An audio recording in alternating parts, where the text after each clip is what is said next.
கோகுல்நாத்தின் நாத பரம்பரை வெளிவந்த பாபாஜியின் வம்ச பரம்பரையில் வந்த சீட பரம்பரையில் வந்த அவரின் கருத்துக்களை நாம் இப்பொழுது காணப்போகிறோம். ஏனென்றால் இது முக்கியம். ஓம் ஸ்ரீநாத், இந்த நாதன் எப்படி உருவாகின்றது? இந்த நாத பரம்பரையிலிருந்து தத்தாத்ரேயன் வழி வந்த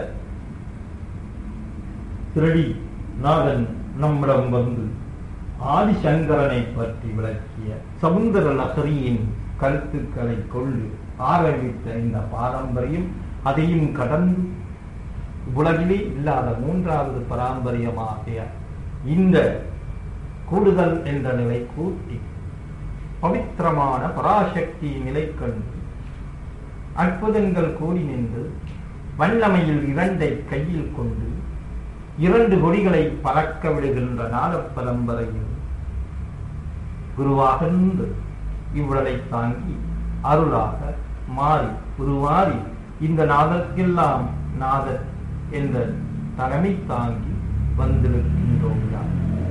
ஆகவே என் இடதும் பலதுமாக இருந்தும் இந்த நிலை இன்னும் வராது இருப்பதினால் பாரம்பரியம் என்று தொடங்குகிறது.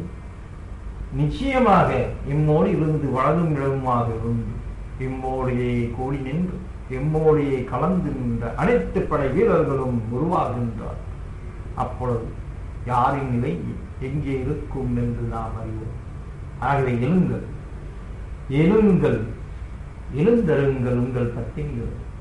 இதுதானே வேண்டி கடும் தவமும் பக்தியும் தியானமும் யோகமும் ராஜயோகம் காரண யோகம் எல்லா செயல்களையும்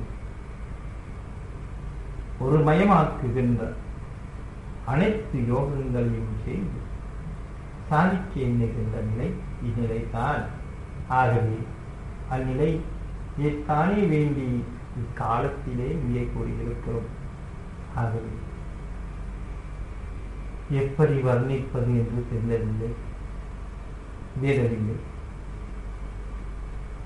ஒவ்வொன்றும் பராசக்தியாகவும் பிரம்மமாகவும் இருக்கின்ற காலம். ஒவ்வொன்றும் அணுக்களிலிருந்து அணுக்களாக உருவாகி ஒவ்வொன்றும் உருவாகி இருக்கிறது. அந்த நட்சத்திர கூட்டங்கள் எம்மோடு கலந்து எம் மொழியை பரத்த இரண்டு தேவைப்படுகிறது. ஒன்று இருட்டு, ஒன்று வெளிச்சம். இருட்டாக ஒன்று சொல்கிறது, வெளிச்சம் என்று மற்றொன்று சொல்கிறது. இதில் நான் என்ன அறிவேன்? இந்நாடகத்தை அரங்கேற்ற வந்தவர்களே நீங்கள் தானே. பராசக்தியை கருணை கூறி அனைவரும் வீடு திரும்ப வேண்டும். பல காலமாகிவிட்ட ஆதித்த இருதயத்தின் இருந்து வெளியாகிய அனைத்தும் ஆதித்தன் இருதயத்திற்குள்ளே வந்து சேர்ந்துவிடும் என்பதே கருத்து. விஞ்ஞானமும் மெஞ்ஞானமும் இதைத்தான் சொல்கின்றது. The law of physics is dissolution in creation.